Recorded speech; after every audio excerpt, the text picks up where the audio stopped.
David Bellavia is a So we're going from the Barry Weiss's CBS to the we don't even need Barry Weiss in our organization, Fox News. Fox News has been regime pilled, like Trump regime pilled from day one. They do not need Barry Weiss's influence to reshape their news organization in Trump's image because they were already there, baby.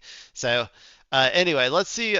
This video is called "This is what boots on the ground really means." Medal of Honor recipient explains.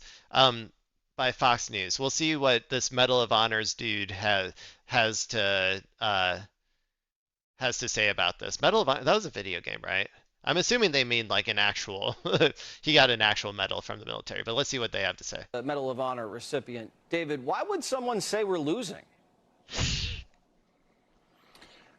I mean, I think it's obvious that we've got some hurt feelings out there. I just got to Aw, tell you, Jesse, your my feelings are monologues are so hurt. incredible. So much information you're putting out there. Congratulations to your staff. You need to play Freebird behind it though, because I'm so pumped up. If you just Jesus. heard what you heard in that monologue with A-10 Warthogs, with Apache helicopters, all Rah that.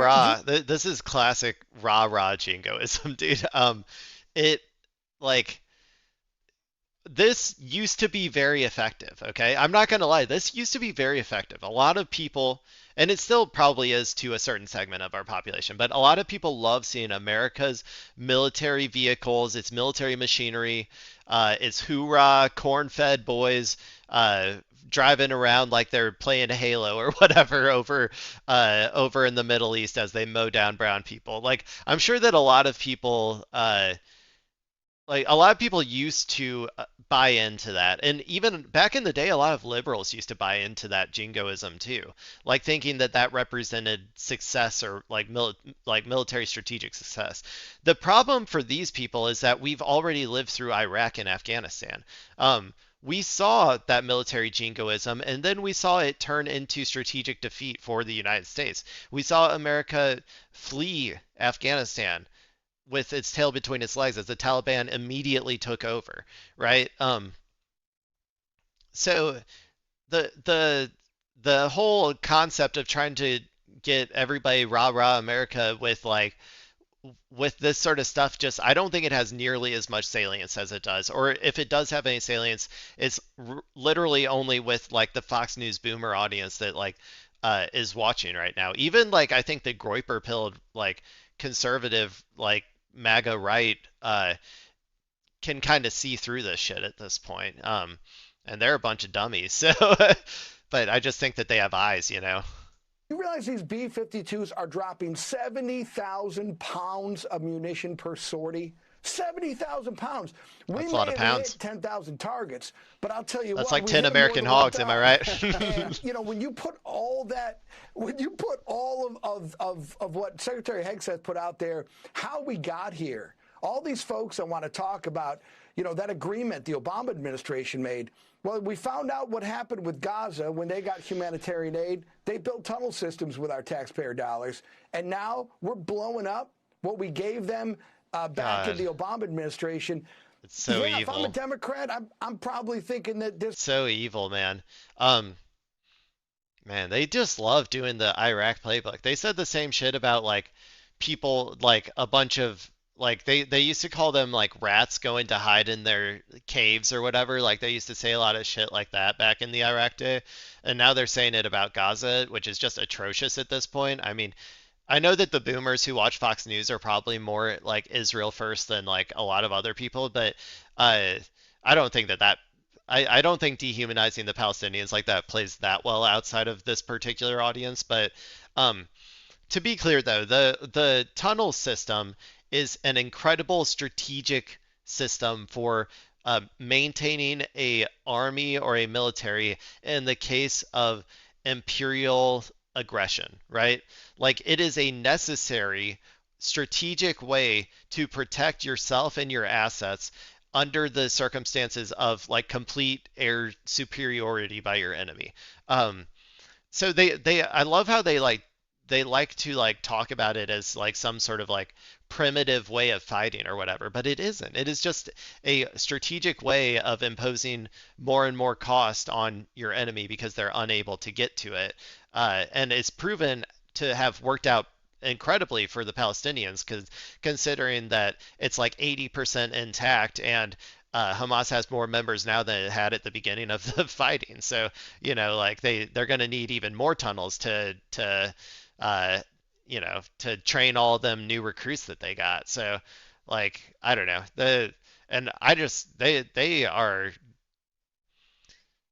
the part about Obama giving them all that money. I'm pretty sure it was Netanyahu in Israel that gave them all the money to boost them up as their, because they wanted a stronger Hamas to counterbalance with the PA or whatever.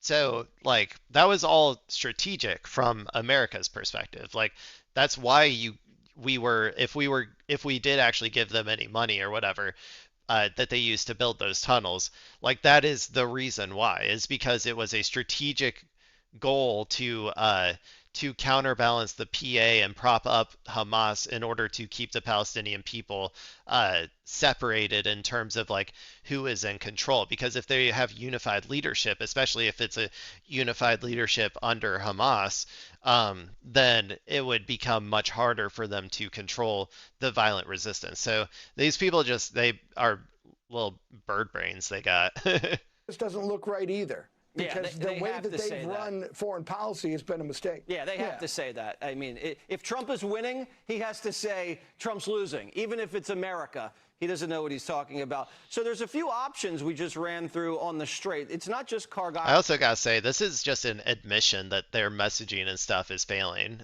because they're looking at all the same polls that we are. They know that this war is incredibly unpopular, and the vast majority of Americans, like, don't want to be in it. Oh, sorry. So this sort of like complaining that the media isn't sufficiently loyal enough, or that they're all, America hating leftists or whatever.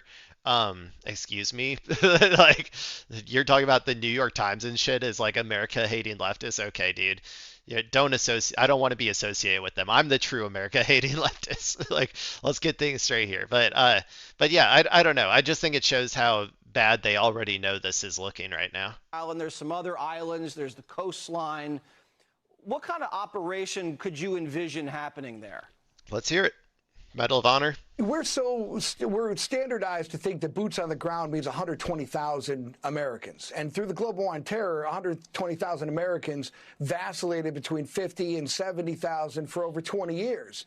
I mean, boots on the ground does not mean a never-ending campaign where we're slowly escalating.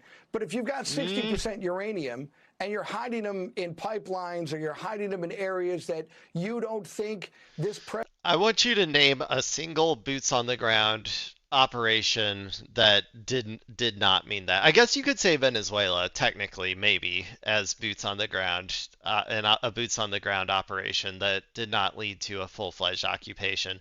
So I guess I could give you that one, but Venezuela and Iran are completely different beasts. Iran is built for this. They have their entire like existence is based on the fact that they were expecting America to go to war with them like this at some point in the future. So it's really a completely different situation. But boots on the ground will 100% lead to full-fledged occupation. It'll be the exact same thing as Iraq, except a lot worse. A lot more people will die.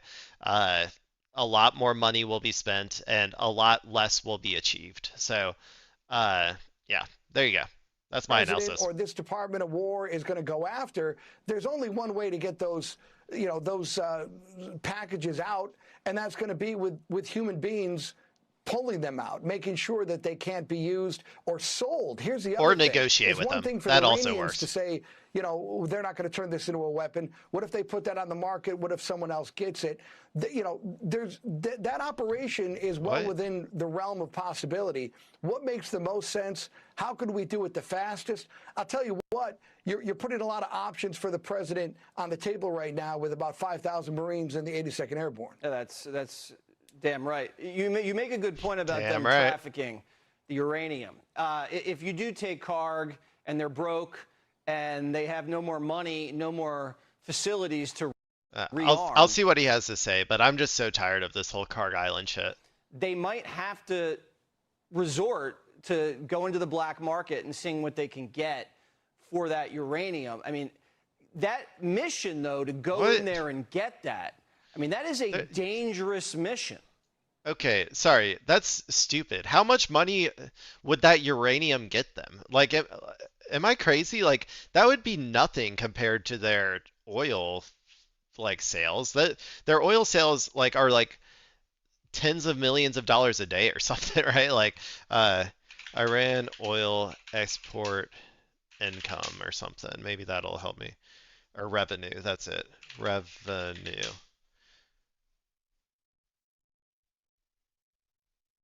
Iran's daily oil export revenue, $139 million. Wow. Okay, that's way more than I thought. So they are making $139 million a day through oil exports. And guess what? We also unsanctioned them, so they might be making more at this point. And the uranium stockpiles, how on earth would that sell for anything close to that? Like even just a one-time sale, that seems like insane to me. The uranium stuff is such a red herring, dude. Like they were never planning on getting a nuke, and they just raised it to 60% for negotiating pressure. Uh, and trying to snatch it like would do absolutely nothing. I don't know. This is all, ugh, we're stupid. Well, taking Maduro out of his snuggie at 2 a.m. was pretty dangerous too. This military is Nah, different. is pretty damn impressive. But realize, I hope that they're expecting the same thing to happen. If they try to go in with that same type of operation on Iran that they did on Venezuela, thinking that it's going to work, that like I mean, it wouldn't be funny, but it would be funny. It's not my fault if all of these fucking troops die because our like we got American fucking idiots in charge of our government like these bozos. Like, so it would be kind of funny to see them try to do that and just get their shit rocked. But, I don't know. Maybe they'll succeed. Who knows? Maybe, I mean, we do have the strongest military in the world, but my bet wouldn't be on, like, I think there would be a lot of casualties. This is so much more what Iran represents to the veterans of the global war on terror. These scumbags killed our friends. There are so many families out there, Gold Star families, that are looking around, and this is personal. This is personal. Kamala Harris these admitted kids it. that grew up here in the stories. What? All these kids that are now, in this military, and they grew up hearing the stories of Baghdad and all the hero stories of the Rangers and the SEALs. They have a chance right now to be a part of. Like, we went to war with Iraq. Iraq was an enemy of Iran. Like, I don't do they not know the difference between Iraq and Iran? Or like we as far as I know, we have never gone to war with Iran. Now, I guess there were what like did we okay, let me just see. American Iran conflict. I don't want to be wrong about shit. History. Like there may have been some I know they talk about like the mines that were laid on the road and stuff.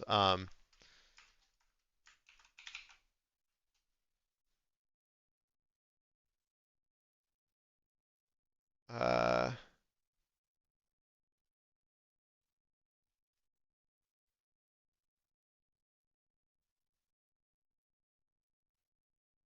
yeah, I mean, I'm trying to skim this Wikipedia article real quick. There's the Iran hostage crisis. I do remember that. That was when Iran overthrew as okay, a lot of this you're gonna have to like take everything I say with a grain of salt because I'm not 100% on the entire history of our relations with Iran, but I know that when the Iranian Revolution happened, I think they they took control of the country, like all of its they kicked out the Shah, and I believe as a part of that process, they potentially held some U.S. embassy workers hostage, and I think that was the hostage crisis. So like, but as far as I know, there we haven't been in any sort of official war with Iran. Um, so I just don't know what he's talking about when he's talking about like Iran has done so much evil to us or whatever. I really don't think they have, unless you count their like funding funding the Houthis and funding Hezbollah and funding Hamas, but that's all for Israel. That's not going against America. That's all going against Israel and Lebanon, which I guess you could say France maybe. Um, but I just don't. I feel like we really have no reason to be at war with Iran, just from a pure like historical perspective, as far as I'm aware, Of this, or for this them to be chapter mad. in the warrior ethos, and they could avenge those that we lost. This is very special. Obviously, we're going to pray and think about them, but at the same time, if you're out there and you get this mission, God bless you and kick their ass. You know, you're more in touch with the military than I am. How are the soldiers, They're goons, seamen, man. airmen, how are they feeling They right just want them to now, die. kind of They on want the them to die eve for of empire. what potentially could be a final blow? Ooh, final blow. I'll Kinky. tell you what, the morale it's a lot better than the Iranian Revolutionary Guard right now, because I'll tell you, every leader in that group, those soldiers haven't been paid. Yeah. And so now they're looking at every one of their officers thinking, are you Mossad? Are you... Why haven't they been paid? What? Iran is still selling their oil on the market. They're still getting $170 million a day or whatever. I don't understand how they're not getting paid. That's interesting to me. You'd think that under wartime they would take all of that oil sales revenue and, they would be distributing it at least as much as they were before to the army. I'm sure they have a lot of new recruits too that they have to pay for as well. CIA, how did you not get blown up? If you, the last thing you told the Ayatollah was, I'm going to go get a Mountain Dew, I'll be right back, and the building blows up, you might tend to think maybe you're in on it. Everyone's turning on these leaders, and you look at our military, and we're rock steady, we're ready to go. This Morale is smells- through the roof. Yeah. This is a great time. This smells like projection. This smells like he's saying the exact opposite of what it is. I also know that conscientious objectors have the request for that has gone up by 1,000%, which still isn't a lot because it was really low to start with or whatever. But yeah. So I don't know. I feel like I yapped way too long on this clip. It's like a 5-minute clip. I feel like I made it like 20 minutes or something. Probably won't do that good in the algorithm, but who cares? I don't do it for the algorithm. I do it to educate my Claytriots out there. Okay, let's go ahead and move on.